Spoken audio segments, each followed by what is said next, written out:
Inspire మనకు ఇప్పుడు already online submissions చేయాలి కదా, అది ఆన్లైన్ సబ్మిషన్ ఎలా చేయాలో ఇక్కడ క్లియర్గా చూడండి. Online district and state level exhibition project competitions అన్నీ ఇక్కడ సబ్మిట్ చేయాలి. ఇందులో ఎలా సబ్మిట్ చేయాలో పూర్తిగా తెలుగులో మీకు వివరిస్తాను.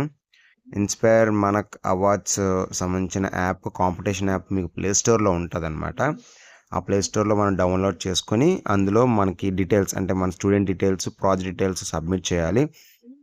ఈ సబ్మిట్ చేయడానికి ప్రొసీజర్ ఏంటనేది ఒకసారి చూద్దాం. ఫస్ట్ సెలెక్టెడ్ స్టూడెంట్స్, మనకి డిస్ట్రిక్ట్కి స్టేట్కి సెలెక్ట్ అయిన స్టూడెంట్స్ వాళ్ళ లిస్ట్ని మనం తీసుకోవాలి. ఆ లిస్ట్ తీసుకున్న తర్వాత ప్లే స్టోర్లో కానీ లేకపోతే ఐట్యూన్స్ అంటే ఐఫోన్ వాళ్ళకు కూడా అవైలబిలిటీలో ఉంది ఈ యాప్. ఆ యాప్ని అందులో మనం డౌన్లోడ్ చేసుకోవచ్చు. స్టెప్ 1 ఏంటంటే ఆ యాప్ని మనం డౌన్లోడ్ చేసుకోవాలి. ఆండ్రాయిడ్ నుంచి లేదా యాపిల్ స్టోర్ నుంచి కూడా డౌన్లోడ్ చేసుకోవచ్చు. రెండోది యాప్ ఇన్స్టాలేషన్ చేసుకోవాలి. యాప్ ఇన్స్టాలేషన్ చేసినప్పుడు అది పర్మిషన్స్ అడుగుతుంది యాక్సెస్కి, అంటే ఎలా ఆల్ కొట్టాలని, అంటే మన వీడియో, ఆడియో, మైక్రోఫోన్ అన్నీ యాక్సెస్ అడుగుతుంది. తర్వాత సైన్ ఇన్ అవ్వాలి. దీంట్లో ఫస్ట్ యూజర్ ఐడి కింద స్టూడెంట్ రిజిస్ట్రేషన్ మనకి రెఫరెన్స్ నెంబర్ ఉంటుంది మనకి లిస్ట్లో అక్నాలజ్మెంట్లో, అది పెట్టాలి. తర్వాత సెట్ పాస్వర్డ్, గెట్ పాస్వర్డ్ కొడితే ఆ పాస్వర్డ్ మన ఈమెయిల్కి కానీ రిజిస్టర్డ్ మొబైల్ నెంబర్ కానీ వస్తాయి. దాన్ని అక్కడ చేసి లాగిన్ అవ్వాలి. అంటే ఇక్కడ యూజర్ ఐడి అనేది స్టూడెంట్ ఐడి, పాస్వర్డ్ అనేది మనకు వస్తుంది మొబైల్కి లేదా మెయిల్కి. వచ్చిన తర్వాత ఇక్కడ స్టూడెంట్ డీటెయిల్స్ అనేవి, అంటే మన ఏదైతే మనం ఐడియా ఇచ్చామో ఐడియా టైప్ చేసి లాగిన్ అయిన తర్వాత 3 టైప్స్ ఉంటాయి: వీడియో, ఆడియో అండ్ ఫోటో. ఈ 3 ఆప్షన్స్ పైన మీకు కనిపిస్తాయి అన్నమాట. ఈ 3 ఆప్షన్స్ ద్వారాగా మనం అప్లోడ్ చేయాలి. అంటే ప్రోటోటైప్ వీడియో అంటే అర్థం ఏంటంటే కొంచెం యాంగిల్స్, అంటే మనం ఆ ప్రాజెక్ట్ ప్రతి యాంగిల్లోని మనం తీయాలి. Video size 30 MB మారకూడదు. 2 minutes కంటే ఎక్కువ వీడియో అప్లోడ్ చేయకూడదు. ఇది జాగ్రత్తగా గుర్తుపెట్టుకోండి.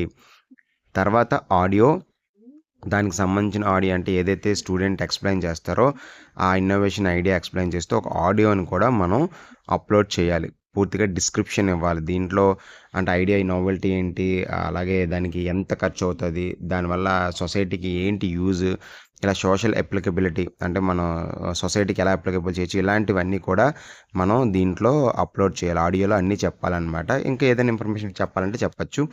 నెక్స్ట్ ఫోటో, ఇలాగా 4 ఫొటోస్ అప్లోడ్ చేయొచ్చు మ్యాక్సిమం. 4 ఫొటోస్ కూడా డిఫరెంట్ యాంగిల్స్లో మనం ఫొటోస్ తీయాలన్నమాట. 4 ఫొటోస్ అప్లోడ్ చేసిన తర్వాత ఇలా వస్తుంది డాష్ బోర్డు, అంటే అప్లోడ్ అయినట్టు. మళ్ళీ మీరు అవన్నీ చెక్ చేసుకోవాలనుకుంటే క్లియర్గా చెక్ చేసుకోవచ్చు. ఇక్కడ 1000 words బిలో డిస్క్రిప్షన్ రాయొచ్చు, అంటే మనం ఏంటి ప్రాజెక్ట్ ద్వారా చెప్దాం అనుకుంటున్నామో డిస్క్రిప్షన్ కూడా నోట్ చేసుకోవచ్చు. కంప్లీట్గా మనం అక్కడ టైప్ చేసి పెట్టచ్చు. ప్రతిదీ టెస్ట్ చేయాలంటే ఇక్కడ ఐకాన్స్ కనబడుతున్నాయి కదా, ఐకాన్స్ మీద క్లిక్ చేస్తే మీరు ఏంటి అప్లోడ్ చేశారు, అది కరెక్ట్గా అప్లోడ్ అయిందా లేదా అనేది క్లియర్గా మనకి తెలుస్తుంది అనమాట. ప్రతి దాని మీద క్లిక్ చేసి చూడొచ్చు. వీడియోలని కన్వర్ట్ చేసి అప్లోడ్ చేయండి.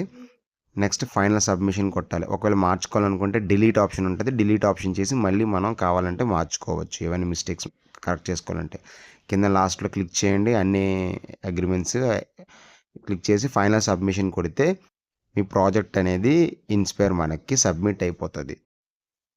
ఇన్స్పైర్ గురించి ఇలా మీరు అప్లోడ్ చేయడానికి ఏదైనా ఇబ్బంది పడితే మాత్రం ఇక్కడ నేను ఒక నెంబరు పెడుతున్నాను, ఆ నెంబర్కి కాల్ చేసి మీరు వాట్సాప్ మెసేజ్ చేస్తే మీరు ఎక్కడున్నా సరే మీ దగ్గరికి వచ్చి ఈ ప్రొసీజర్ అంతా క్లియర్గా చేసి అప్లోడ్ చేసి వీడియో తీసి మేమే మీకు అప్లోడ్ చేసి చేస్తాము. ఆ సర్వీస్ మేము ఇస్తాము. ఇక్కడ ఉన్నది ఇన్స్పైర్ వాళ్ళ నెంబరు, నేను పెడుతుంది నా పర్సనల్ నెంబరు. మీరు వాట్సాప్లో కానీ మెసేజ్ చేస్తే మీరు ఏ డిస్ట్రిక్ట్ అయినా అక్కడికి వచ్చి సర్వీస్ ఇస్తామన్నమాట. ముందుగా మాకు ఇన్ఫామ్ చేసినట్లయితే ఇట్స్ ఎ చార్జబుల్ సర్వీస్.